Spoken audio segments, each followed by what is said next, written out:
భారతీయులకు ఆస్ట్రేలియా వరుస షాక్లు ఇస్తోంది. వీసా నిబంధనల్లో కీలక మార్పులు చేస్తూ విదేశీయుల సహనాన్ని పరీక్షిస్తోంది. విదేశీయులు ఆస్ట్రేలియాలోకి అడుగు పెట్టాలంటే ఇమిగ్రేషన్ నిబంధనలు తూచా తప్పకుండా పాటించాలంటూ హుకుం జారీ చేసింది.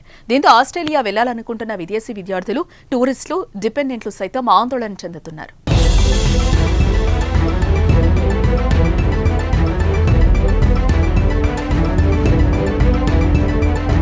గత సంవత్సర కాలంగా ప్రపంచవ్యాప్తంగా చాలా దేశాల్లో వీసా నిబంధనల్లో మార్పులు చోటు చేసుకుంటూ ఉన్నాయి.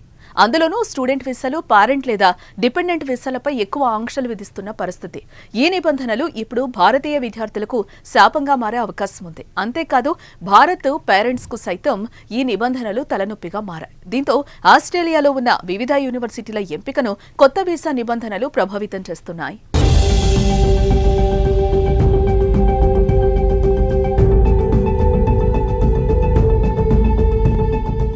ఈ మధ్య కాలంలో ఆస్ట్రేలియాను ఎంపిక చేసుకునే భారతీయ విద్యార్థుల సంఖ్య భారీగా పెరిగింది. ఈ నేపథ్యంలోనే విద్యార్థి వీసా నిబంధనల్లో పేర్కొనదగ్గ మార్పులను చేయనున్నట్లు గత ఏడాది ఆస్ట్రేలియా ప్రకటించింది. ఇప్పటి వరకు ఆ దేశానికి వెళ్లే విదేశీ విద్యార్థుల సంఖ్యపై పరిమితి లేదు. తాజాగా పరిమితి విధించాలని నిర్ణయించినట్లు సమాచారం. వివిధ దేశాల నుంచి వచ్చే విద్యార్థుల సంఖ్యను 2,70,000కు పరిమితం చేయాలని నిర్ణయించినట్లుగా తెలుస్తోంది. దీనిపై ఇప్పటి వరకు అధికారికంగా ప్రకటన లేనప్పటికీ ఆస్ట్రేలియా ఫెడరల్ ఎన్నికల సమయానికి ఆ ప్రకటన ఉండొచ్చని పరిశీలకులు అంచనా వేస్తున్నారు.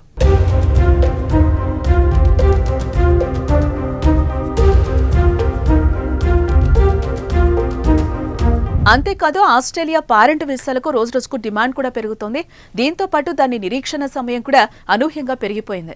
ఆస్ట్రేలియా జనరల్ పేరెంట్ వీసా కోసం 31 ఏళ్లు, కాంట్రిబ్యూటరీ పేరెంట్ వీసా కోసం 14 ఏళ్లు నిరీక్షించాల్సి ఉందని తాజా నివేదిక తెలియజేసింది. దీంతో ఈ వీసా కోసం దరఖాస్తు చేసుకున్న వారిలో గత 3 ఏళ్లలో 2,300 మంది మరణించినట్టు ఆస్ట్రేలియా హోంశాఖ తెలిపింది.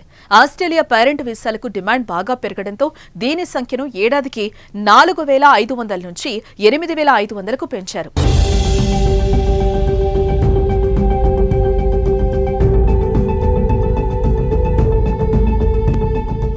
ఇప్పటికే కాంట్రిబ్యూటరీ పేరెంట్ వీసా ఫీజు ప్రస్తుతం $43,600గా ఉండగా దీని ప్రాసెసింగ్ కోసం 14 ఏళ్లు నిరీక్షించాల్సి వస్తుంది.